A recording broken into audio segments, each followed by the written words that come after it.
Assalamualaikum warahmatullahi wabarakatuh. Alhamdulillahi bi ni'matihi tatimmus shalihat.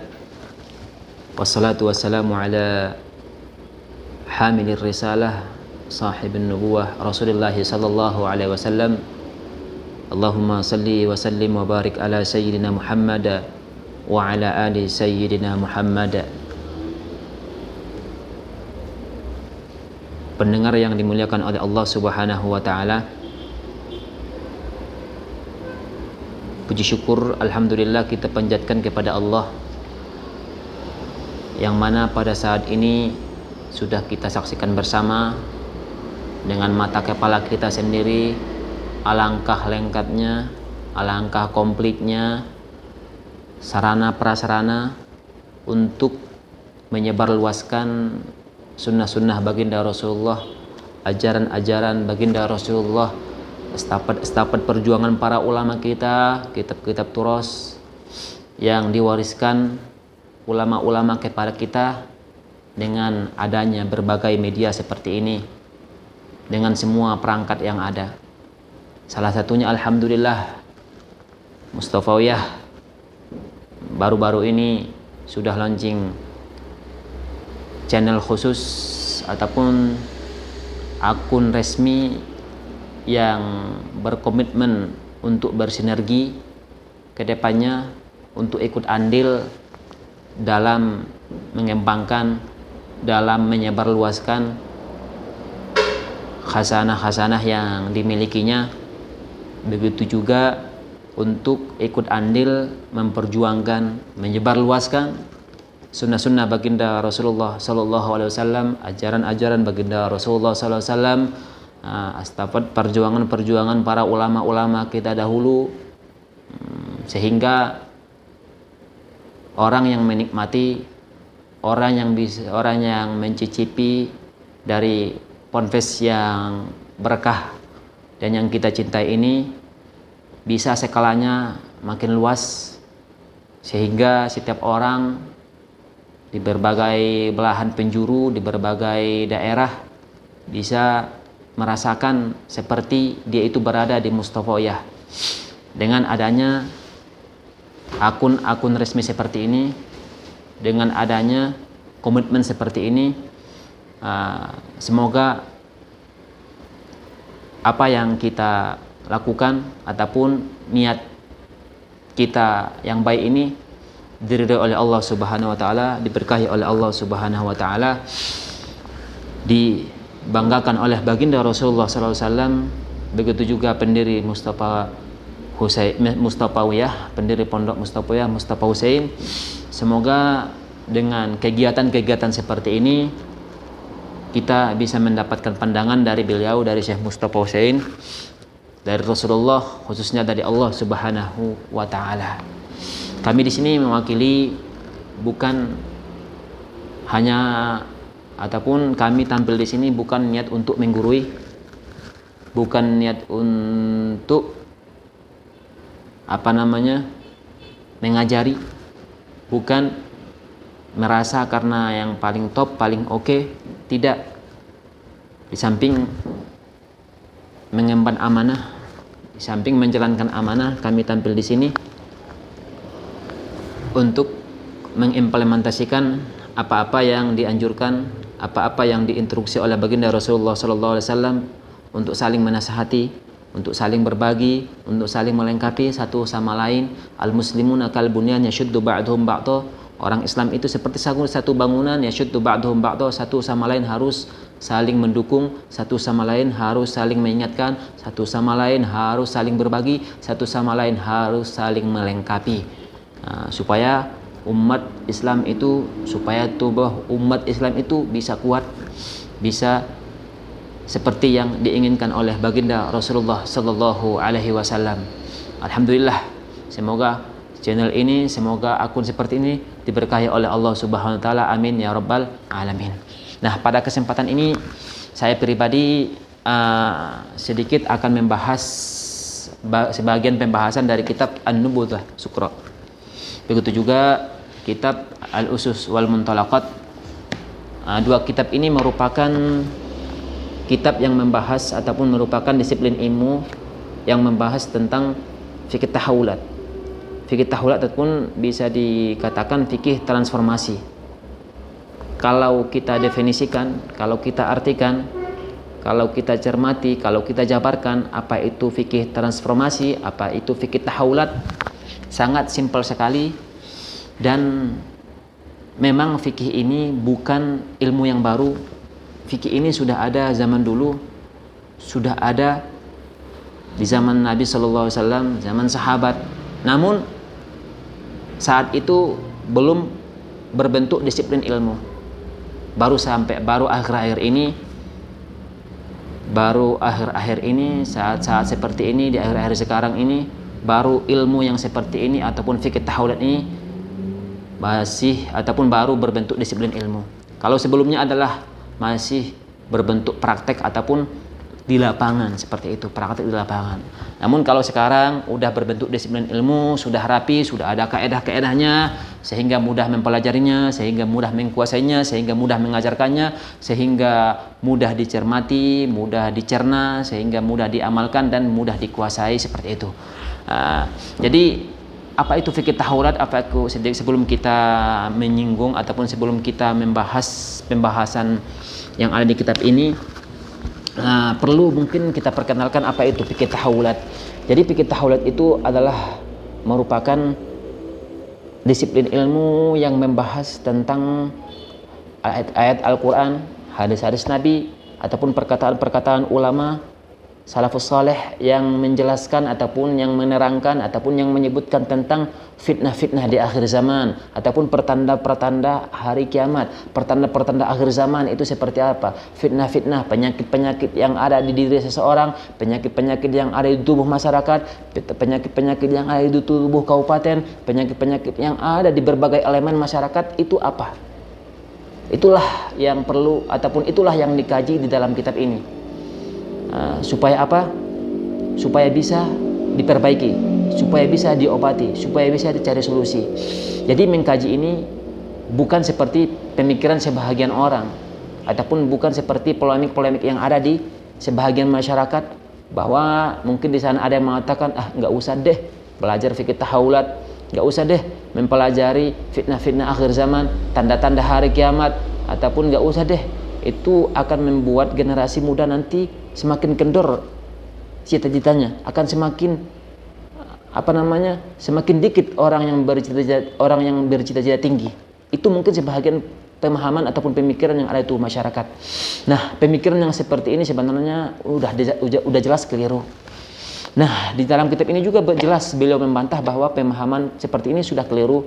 Di samping juga hadis-hadis Nabi SAW mengatakan banyak sekali bahwa perlu untuk mempelajari hal-hal seperti ini. Dianjurkan untuk mempelajari hal-hal seperti ini. Di suatu hadis Rasulullah SAW di saat berduduk ataupun di saat duduk sama sahabat-sahabat, di saat duduk beliau bersama sahabat, datanglah malaikat Jibril nyamar. Datang malaikat Jibril nyamar, manusia datang kepada Rasulullah, salam kepada Rasulullah, wahai Rasulullah, kapan hari kiamat?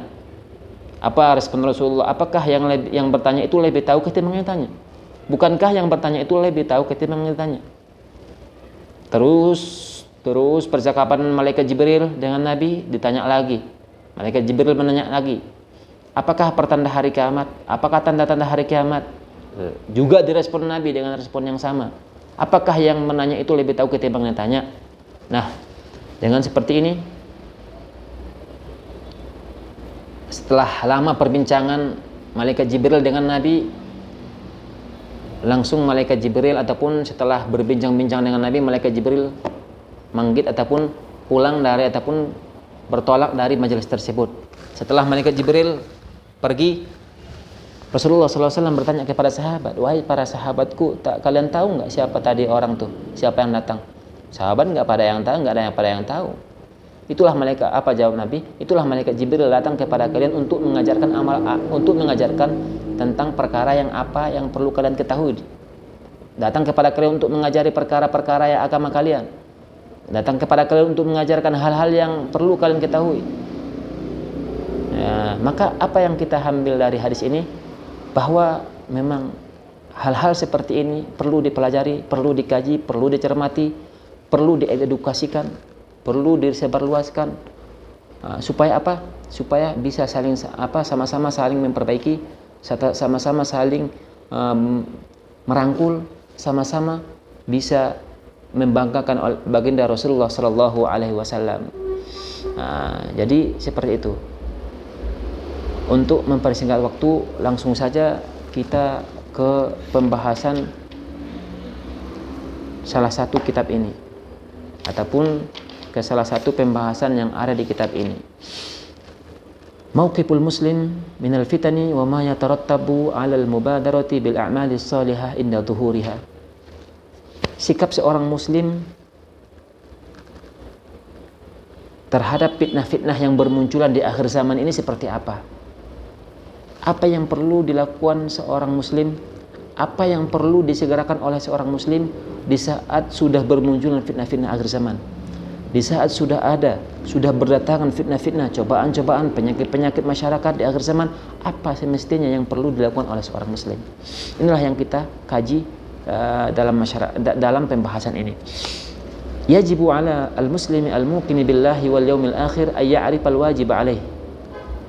Seorang muslim yang beriman kepada Allah dan kepada hari akhir, dia itu mesti mengetahui ilmu yang wajib diketahuinya tentang apa? Tentang pertanda-pertanda, tentang alamat-alamat akhir zaman, fitnah-fitnah yang bisa menyesatkan, fitnah-fitnah yang bisa meruntuhkan ataupun yang bisa merobohkan, fitnah-fitnah yang bisa merobohkan moral seseorang, moral masyarakat, moral keluarga. Jadi seorang muslim itu, berdasarkan ibarat beliau itu, seorang muslim, setiap muslim itu wajib mengetahui fitnah-fitnah yang berdatangan nih, ataupun fitnah-fitnah akhir zaman. Seorang muslim itu wajib tahu, mesti tahu. Kenapa? Supaya dia bisa menghindar darinya, supaya dia tidak bisa dipengaruhi oleh ombaknya, ataupun biar dia itu nggak tenggelam dalam lautan fitnah tersebut, tidak tenggelam ataupun tidak dibawa oleh ombak tersebut. Mesti diketahui oleh seorang muslim supaya apa? Supaya dia itu tidak terombang-ambing oleh ombaknya, supaya dia itu bisa menghindar diri, menjaga jarak darinya, supaya dia itu bisa menyelamatkan keluarganya, bisa menjauhkan keluarganya dari fitnah-fitnah tersebut. Itu wajib diketahui seorang muslim. Wa kama yajibu alaihi ay ya'rifa al-mawqif asy-syar'iyya min kulli fitnatin 'ammatin ikhtalatat fiha al-umur wa ma yalzamuhu hiyaluha. Begitu juga seorang muslim wajib mengetahui bagaimana sikap syariat, bagaimana sikap agama kita dalam menanggapi, dalam menghadapi fitnah-fitnah seperti ini. Jadi seperti yang kita bilang tadi, bahwa belajar ataupun mengkaji hal-hal yang berkaitan dengan fitnah-fitnah akhir zaman, tentang penyakit-penyakit masyarakat, tentang hal-hal yang bisa merusak moral, adalah merupakan kewajiban kita bersama. Supaya apa? Supaya kita tidak bisa terhindar darinya, supaya kita tidak terombang-ambing oleh ombaknya yang begitu hebat, yang bisa menyesatkan, yang bisa menjerumuskan, sehingga nanti kita tidak ada gunanya lagi dalam hidup ini. Nah, jadi seperti itu. Jadi di dalam hadis Rasulullah SAW dalam Sunan Ibnu Majah menjelaskan, ataupun ada sebahagian potongan hadis di sana, beliau menggambarkan ataupun menyebutkan contoh-contoh fitnah di akhir zaman. Apa kata beliau? Di saat beliau mentafsirkan ayat, ataupun di saat beliau ataupun mentafsirkan ayat firman Allah Ta'ala, ya ayyuhalladzina amanu alaikum anfusakum la yadurrukum man dhalla idza ihtadaitum. Ya ayyuhalladzina amanu alaikum anfusakum, wahai orang-orang yang beriman, jagalah diri kalian, la yadurrukum man dhalla idza ihtadaitum. Janganlah kalian mau dirugikan, janganlah kalian mau dimudaratkan oleh orang-orang yang sesat, idza ihtadaitum, padahal kalian itu sudah mendapatkan petunjuk. Ya, padahal kalian itu sudah mendapatkan hidayah dari Allah. Udah bagus, udah oke, udah top. Janganlah terpengaruh oleh orang-orang yang sesat. Janganlah mau dipengaruhi oleh orang-orang yang sesat, orang-orang yang enggak jelas, orang-orang yang selalu menimbulkan fitnah. Nah, seperti itu. Idza ra'aita, dari inilah firman Allah. Jadi firman Allah ini ditafsirkan dengan hadis baginda Rasulullah sallallahu alaihi wasallam, idza ra'aita syuhan muta'an wa hawan muttaba'an wa dunya mu'tharatan wa i'jaba kulli dhi ra'yin bi ra'yihi wa ra'aita amran la budda laka minhu fa 'alaika bi khuwaisati nafsik wa da' ankal awam. Apa fitnah-fitnah yang disebutkan oleh baginda Rasulullah yang akan bermunculan ataupun yang sudah muncul, mungkin sebagian besarnya sudah muncul di zaman kita seperti ini. Di saat sekarang ini sudah muncul. Idza ra'aita syuhan muta'an, bila kamu melihat syuhan muta'an, sifat pelit yang sudah terpatri di diri seseorang, wa hawan muttaba'an, hawa nafsu yang selalu diikuti, udah didominasi hawa nafsu, wa dunya mu'tharatan, dan hanya fokus untuk mencari hal duniawi, tanpa memperhatikan apakah bolehnya atau enggak, boleh enggak dikerjakan atau enggak. Yang penting itu ada masukan, yang penting ekonomi oke. Wa ijaba kulli dhi ra'in bi ra'yih, dan seseorang itu kagum terhadap pendapat dia, terhadap apa yang dia pikirkan, terhadap pemikiran dia, ideologi dia itu kagum terhadap pemikirannya, tanpa bertanya, tanpa bermusyawarah, tanpa minta pendapat ke orang lain, kepada ahlinya khususnya. Inilah model fitnah-fitnah di akhir zaman. Yang pertama tadi adalah syuhan muta', adalah sifat kikir yang dipelihara, sifat pelit yang dipelihara. Pelit itu dua macam, pelit kepada orang lain, pelit kepada hak Allah. Contoh yang pelit kepada hak Allah, umpama seseorang itu sudah berwajib zakat, sudah wajib bayar zakat namun enggak dibayar zakat. Pelit kepada orang lain, umpama orang lain butuh kepada bantuan dia itu bisa membantu, dia itu sanggup untuk membantu namun enggak dibantu. Hawan muttaba, itulah yang pertama tadi, sifat pelit. Hawan muttaba, hawa nafsu yang diikuti. Hawa nafsu yang diikuti adalah semuanya gerak-gerik dia udah merupakan dampak dari hawa nafsu, udah gejolak hawa nafsu, udah efek dari hawa nafsu. Begitu juga wadunya mu'tarah, dunia yang selalu diperhatikan. Orang udah fokus mengumpulkan dunia, fokus untuk mengumpulkan dunia, perkara dunia, tanpa memikirkan apakah perkara itu boleh atau enggak, tanpa meninjau, tanpa menimbang kiri kanan, tanpa memperhatikan apakah itu boleh atau enggak. Wa ijabi kulli dhi ra'in bi ra'yihi, dan seseorang itu sudah kagum tentang ideologi dia, tentang pemikiran dia, tentang pemahaman dia, tidak memperhatikan ataupun tidak meminta pendapat kepada orang lain. Yang penting apa yang dipikirkan dikerjakan, apa yang dia menganggap itu oke, dia kerjakan tanpa memperhatikan kiri kanan, tanpa bertanya kepada yang ahlinya, tanpa bertanya kepada orang alim, tanpa mendekatkan diri kepada orang-orang soleh, orang-orang alim. Inilah model fitnah-fitnah akhir zaman.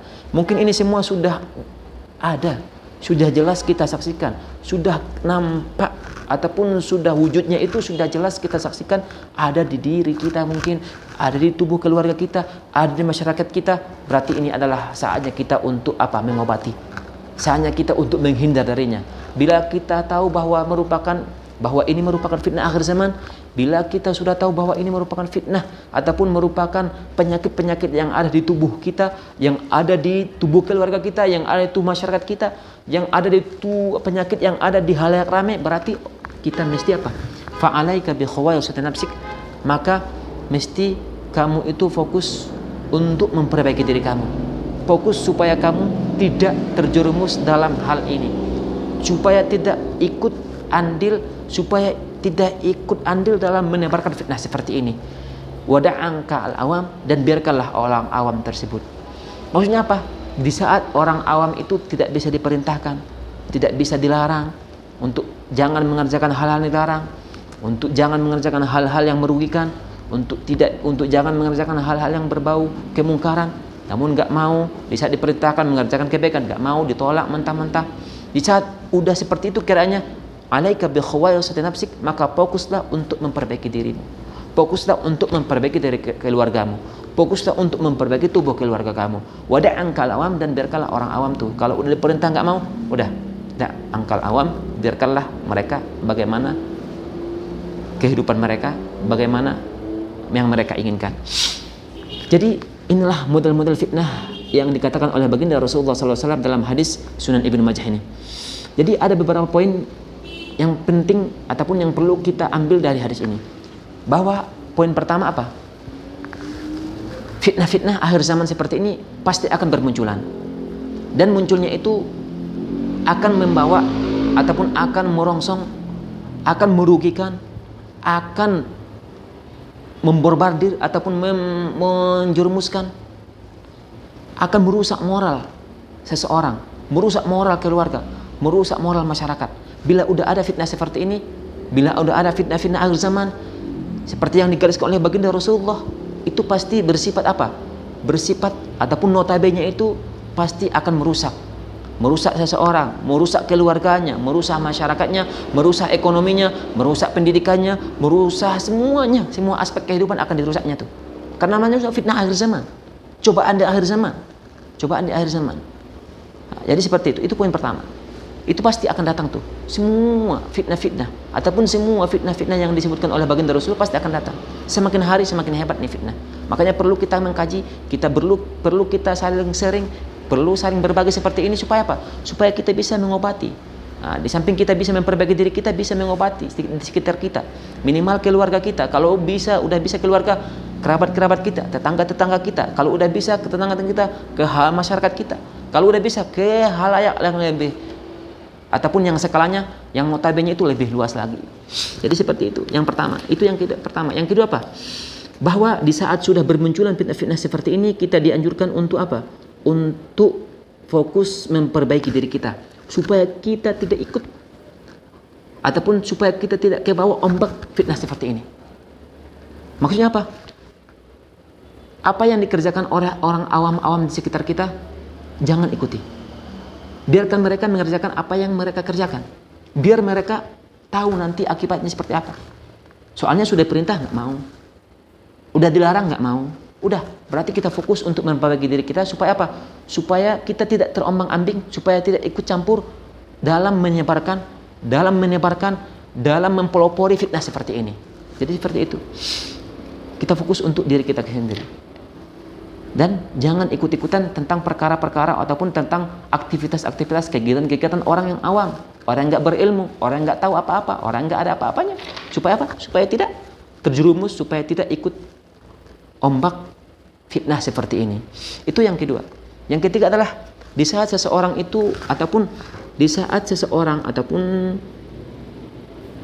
saat dia berada di tempat, di komplek yang mana sekitarnya itu sudah hebat ataupun sudah kiri kanan, muka belakang, sudah dikelilingi oleh fitnah seperti ini, sudah ada fitnah-fitnah akhir zaman. Bila dia itu hidup ataupun berdomisili di komplek yang sudah jelas ataupun sudah banyak di situ fitnah-fitnah akhir zaman, maka dia itu butuh kesabaran. Dia itu harus kesabarannya itu tingkat dewa. Dia itu butuh kesabaran untuk apa? Untuk menjaga dirinya. Dan dia itu mesti ingat apa yang disabdakan oleh baginda Rasulullah di dalam Sunan Abi Dawud. Apa sabda Rasulullah SAW? Beliau mengasih nasihat kepada kita, mengasih ataupun memberikan motivasi kepada kita yang hidup di akhir zaman seperti ini, yang penuh dengan cobaan, penuh dengan fitnah. Beliau memberikan motivasi apa? Bahwasanya fa inna wara'akum ayyamas sabar, as-sabaru fihinna mithlu qabadin 'alal jamar. Ketahuilah sesungguhnya nanti setelah masa kalian, beliau bilang kepada sahabat-sahabat Nabi. Nabi bilang kepada sahabat-sahabat beliau, ketahuilah bahwasanya nanti setelah kalian ada suatu masa butuh kesabaran, ayyamus sabar, masa-masa sabar, butuh kesabaran. Butuh kesabarannya itu ditingkatkan, terus ditingkatkan lagi. As-sabaru fihinna mithlul qabadin 'alal jamar. Sabar di ketika itu, sabar di saat itu nanti seperti memegang bara ataupun seperti memegang bara api.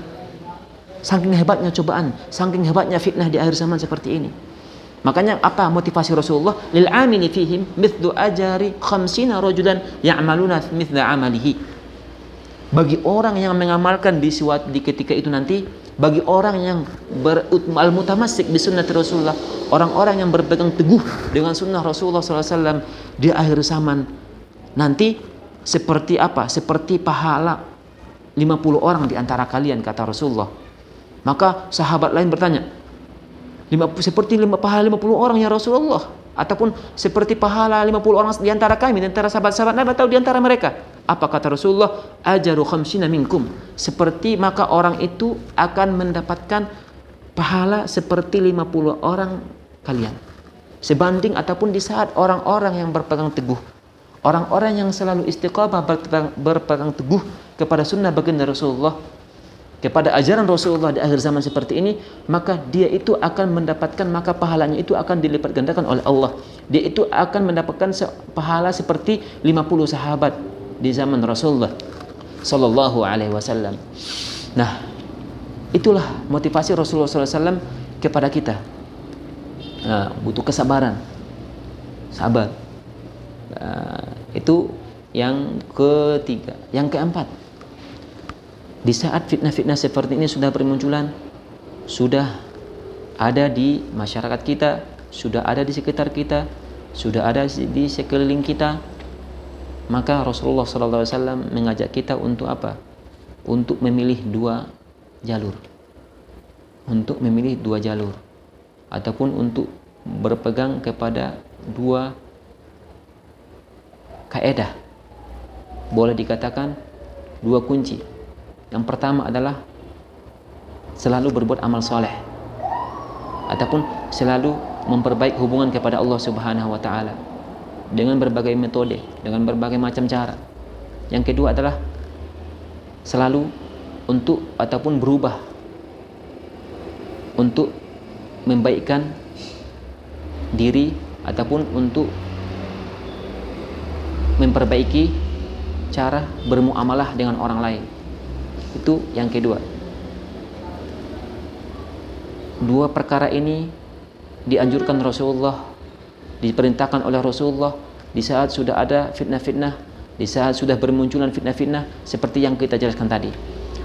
Poin yang kelima yang perlu kita ambil dari hadis tadi yang kita bacakan, bahwa di saat udah bermunculan fitnah-fitnah seperti ini, penyakit-penyakit seperti ini, kita dianjurkan 4 perkara. Yang pertama adalah berdoa kepada Allah, mohon perlindungan kepada Allah supaya terhindar dari fitnah-fitnah seperti ini. Yang kedua, membuat tameng, bikin tameng diri, membuat tameng untuk diri pribadi, untuk keluarga, supaya terhindar dari fitnah-fitnah tersebut. Tameng itu banyak, ajaran amal-amalan yang diajarkan oleh Rasulullah, seperti umpamanya membaca surah Al-Kahfi supaya terhindar dari fitnah Dajjal. Yang ketiga adalah bila kita memang ataupun bila seseorang itu berada di tempat, di area, atau di komplek, ataupun berdomisili di tempat yang mana daerahnya, yang mana sekelilingnya itu sudah menebar fitnah-fitnah seperti yang kita jelaskan tadi, maka dia itu semestinya untuk menghindar dari situ. Jangan mendekatkan hubungan dengan orang-orang yang menebarkan fitnah, orang-orang yang ikut campur mempelopori fitnah seperti yang tadi. Supaya apa? Supaya dia itu enggak terpengaruh, supaya dia itu enggak kebawa dengan arus yang mereka bawa, supaya dia itu enggak kebawa oleh ombak yang mereka gulingkan, yang mereka datangkan. Itu yang ketiga. Yang keempat adalah bila memang keadaan seperti ini, bila masyarakat kita, bila tubuh keluarga kita, bila komplek kita sudah penuh dengan fitnah, penuh dengan penyakit, penuh dengan cobaan, penuh dengan fitnah akhir zaman, maka apa semestinya kita mesti berusaha semaksimal mungkin untuk selalu mempergunakan waktu kepada beribadah ataupun taat kepada Allah. Begitu juga menebarkan kebaikan, menebarkan kasih sayang, menebarkan ilmu, beserta mengajak orang lain, kalau mampu mengajak orang lain kepada kebaikan, mengajak orang lain untuk ataupun menggandeng orang lain supaya bisa kembali ataupun sama-sama kembali kepada Allah Subhanahu wa Ta'ala. Inilah 4 poin ataupun 5 poin yang bisa kita ambil dari hadis tersebut. Nah, jadi semoga dengan kajian singkat ini bermanfaat bagi diri pribadi saya, khususnya para pendengar, umumnya untuk para pendengar. Dan sebelum kita tutup, kita ambil kesimpulan dari kajian kita kali ini, bahwa yang pertama adalah fikih tahawulat ini, fikih transformasi ini bukan ilmu yang baru, namun merupakan ilmu yang sudah ada di zaman Rasulullah, sudah ada di zaman sahabat, cuman baru akhir-akhir ini berbentuk disiplin ilmu. Sebelumnya belum berbentuk disiplin ilmu, masih dalam praktek, belum ada kaedah-kaedah yang khusus dalam ilmu ini. Namun di akhir-akhir ini sudah berbentuk disiplin ilmu, sehingga mudah untuk merangkumnya, mudah untuk mempelajarinya, mudah untuk memahaminya, mudah untuk mengajarkannya, mudah untuk menyebarkannya. Itu seperti itu. Yang kesimpulan yang kedua, bahwa apa yang dikatakan oleh baginda Rasulullah, fitnah-fitnah di akhir zaman itu pasti bermunculan. Pasti semakin hari semakin hebat fitnah tersebut. Makanya perlu kita pelajari, perlu kita kaji supaya kita bisa terhindar darinya. Supaya kita bisa mengobati, supaya kita bisa mengkasih solusi bila kita bisa mengkasih solusi, supaya kita bisa menghindarkan diri kita, menghindarkan diri darinya, ataupun menjauhkan keluarga kita, menjauhkan kerabat-kerabat kita, keluarga-keluarga kita, tetangga-tetangga kita, masyarakat-masyarakat kita, supaya tidak ikut campur dalam fitnah tersebut. Itu yang kedua, bahwa fitnah itu pasti akan berdatangan, akan semakin hebat nih, akan semakin hebat. Maka yang ketiga adalah di saat udah muncul fitnah seperti ini, jangan kita lupa untuk kembali kepada Allah, mohon perlindungan kepada Allah, mengamalkan apa-apa yang diajarkan oleh baginda Rasulullah seperti yang kita bilang tadi, membaca surah Al-Kahfi, ataupun hal-hal yang, ataupun amalan-amalan, ataupun kajian-kajian yang bisa menghindarkan seseorang itu supaya tidak terjerumus dalam fitnah akhir zaman, supaya tidak terjerumus dalam penyakit-penyakit akhir zaman, supaya tidak ikut andil dalam ataupun menebar luaskan fitnah-fitnah di akhir zaman. Mungkin cukup sekian yang bisa kita sampaikan dalam kajian ini. Semoga bermanfaat untuk diri pribadi saya sendiri. Umumnya para pendengar semua, kurang dan lebihnya saya minta maaf. Assalamualaikum warahmatullahi wabarakatuh.